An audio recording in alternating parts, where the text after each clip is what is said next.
Well, good morning, everyone, and welcome to my daily insight, my thought for the day, my guidepost, my signpost, just a little bit of hopefully inspiration to start your day with. This is something that I wrote back in 2006, and I heard it in my head as a song. No one ever came up with a tune for it, but it's called Never Ending Supply of Wisdom. I'm going to tell you a bit about it after I've read the poem. Like a weary man in a dry, parched land, with the midday sun bleaching my skin, I was hot and thirsty, I was feeling dirty, needing to fill an aching emptiness within. Don't expire in the fire, drink deeply from the cool and never-ending supply of wisdom. Then she said to me, you must be out of your tree, not to understand the implications here. You could hang onto a mirage, a mistaking charge of your life and put an end to all your fears. In the desert sand, my thirst came to an end. This was a revelation of the things that were to come. Like a prophecy, her words came to me. My angel gave her comfort and was gone. I was cool and elevated. Yeah, I felt elated. And my emptiness took wings and flew away. The sun filled the sky. Not one cloud went by, yet my troubles were gone. I was no more afraid. I could see my way through, although it was still blue, but a gentle breeze blew on my back. The problems of the day had vanished away. Perception is the judgment we lack. So this poem came about because I asked someone who was writing poetry professionally, making money out of it. I asked him to have a look at my poems. I sent him quite a few, and I asked him for constructive criticism. And he said, the thing about poetry is that we use simile and metaphor, and we don't necessarily in poetry, this is his description, not mine, we don't say what is, we allude to what is. So don't speak directly about what's happened. Speak about it in different terms that makes it sound like something magical, something wonderful has happened, even though it was ordinary. It had, at a feelings level, some real impact on your life. And I kind of got what he was saying, and he did actually give me a few phrases, and it did remind me of the Book of Revelation, where St. John the Divine is trying to describe heaven. It was like, he said, and then gave a description. But because he said it was like, what he was letting you know was it wasn't that at all. It was something like that, but it wasn't that. So this never-ending supply of wisdom. There was a song by The Stories, and if you've not found The Stories online yet, go to YouTube. The Stories, STORYS, and they have a song called which one? It's called Evangelina, I think it is.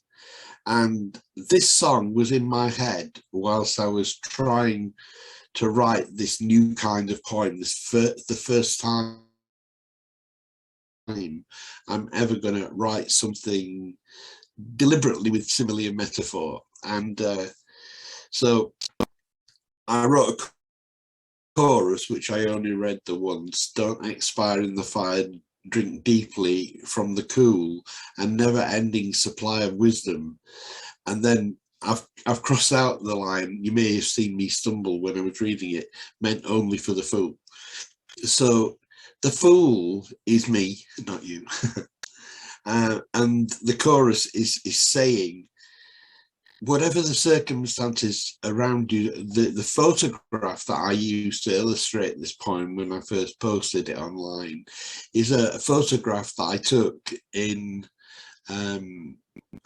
not Santa Monica, the next beach along from Santa Monica, and it's just palm trees and sand, and it begins with a V, never mind. So all these influences came, and this is what resulted. So there's the fire is the warmth of that day that we were in Venice Beach. That's where we were, and it was the most glorious day, really, by the Pacific Ocean there. And when you're in that heat, all you want is something cool, isn't it? Don't expire in the fire, drink deeply from the cool and never-ending supply of wisdom meant for the fool. So if you're daft enough to accept that you need help, then there is wisdom there for you. If you're willing to put your hand up and say, I don't know, I really don't know, can you help me please? That's where the chorus comes from. But then it's illustrated much more deeply by the verses. Like a weary man in a dry parched land, with the midday sun bleaching my skin. I was hot and thirsty, I was feeling dirty, needing to fill an aching emptiness within.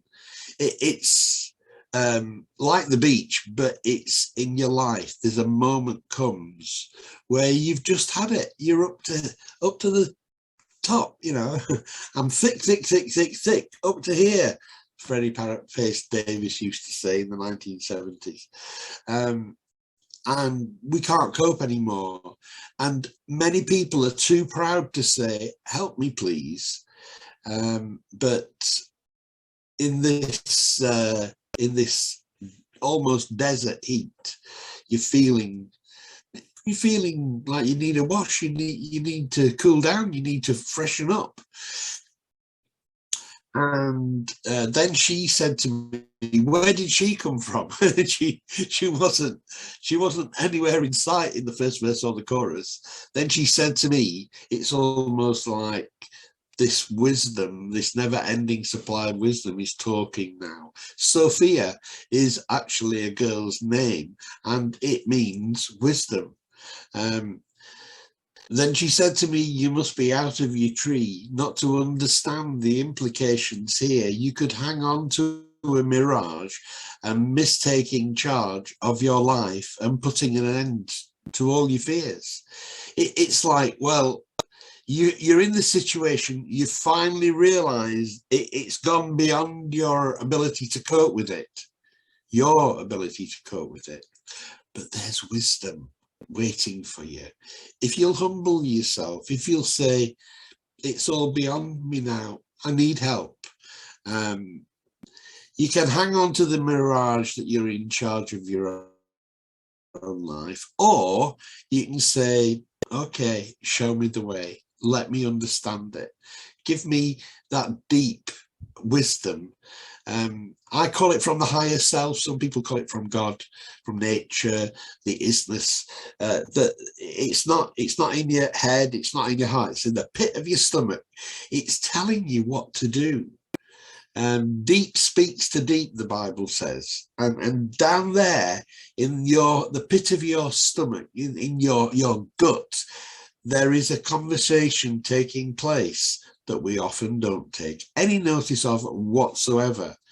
So you can hang on to the mirage that you're in charge, or you could put an end to all your fears. Faith can come from deep speaking to deep. Once you've had the higher self, God's spoken Rhema word to you right now, you can be at peace then. Once you know that you're okay, that everything's going to be fine, that you have access to this kind of wisdom, then your life's going to change, isn't it? In the desert sand, my thirst came to an end.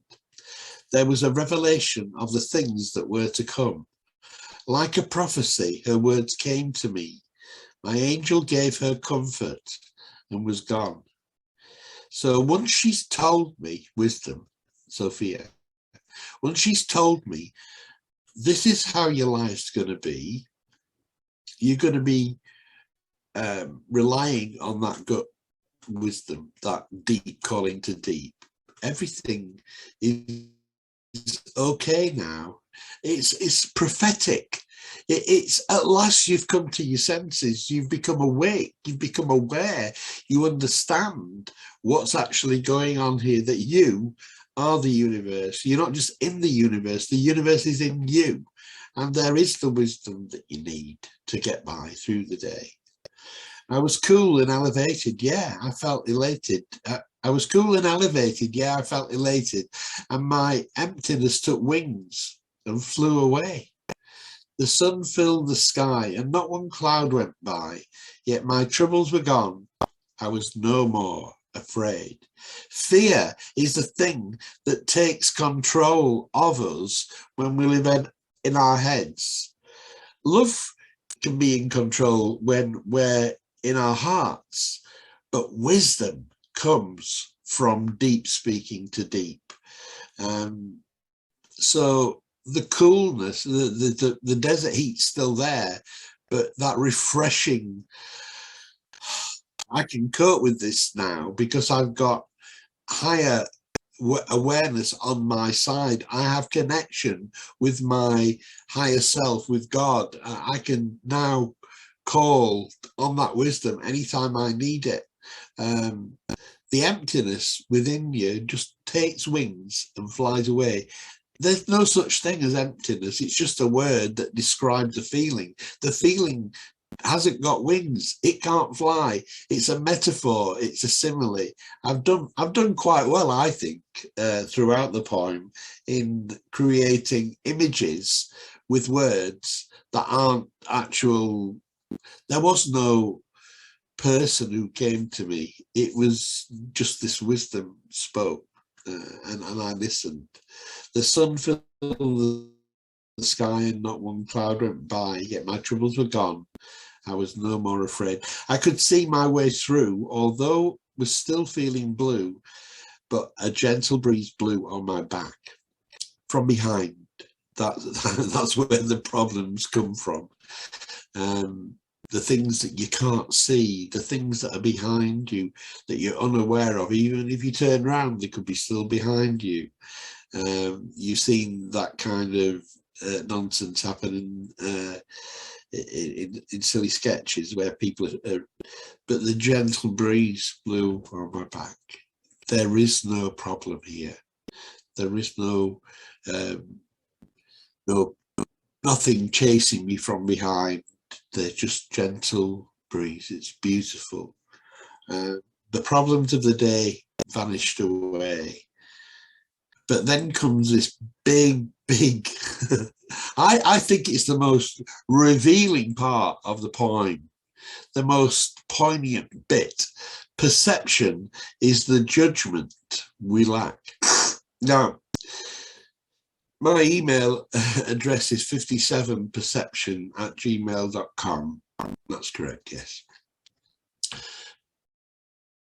57 is the year I was born, but perception is everything.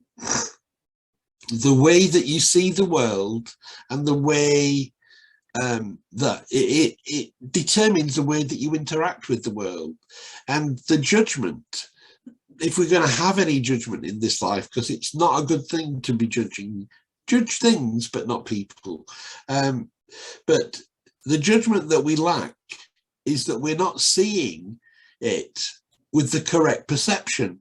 And the perception that I'd had prior to Sophia, wisdom coming to me and me being aware and awake and knowing what was going on around me, well, maybe not fully, but to a greater extent than I'd ever known before, was a lack of perception. I was seeing it through my thinking. I was seeing it through my emotions, my feelings.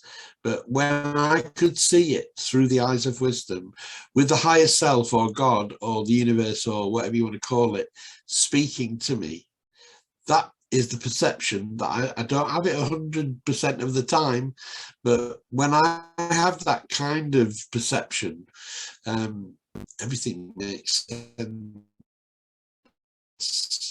And faith comes and tells you everything's going to be okay. And that this life isn't everything, and that beyond this life there is something even more amazing than what we've got here. So I'm going to read my poem again, and then I'm going to end the broadcast. So this is a poem I wrote back in April 2006, midway through, and it's called Never Ending Supply of Wisdom. Like a weary man in a dry, parched land, with the midday sun bleaching my skin, I was hot and thirsty, I was feeling dirty, needing to fill an aching emptiness within. Don't expire in the fire, drink deeply from the cool and never-ending supply of wisdom meant for the fool. Then she said to me, you must be out of your tree not to understand the implications here. You could hang on to a mirage and miss taking charge of your life and putting an end to your fears. In the desert sand, my thirst came to an end. This was a revelation of the things that were to come. Like a prophecy, her words came to me. My angel gave her comfort and was gone. I was cool and elevated. Yeah, I felt elated. And my emptiness took wings and flew away. The sun filled the sky. Not one cloud went by. My troubles were gone. I was no more afraid. I could see my way through, although was still feeling blue, but a gentle breeze blew on my back. The problems of the day had vanished away. Perception is the judgment we lack. Namaste.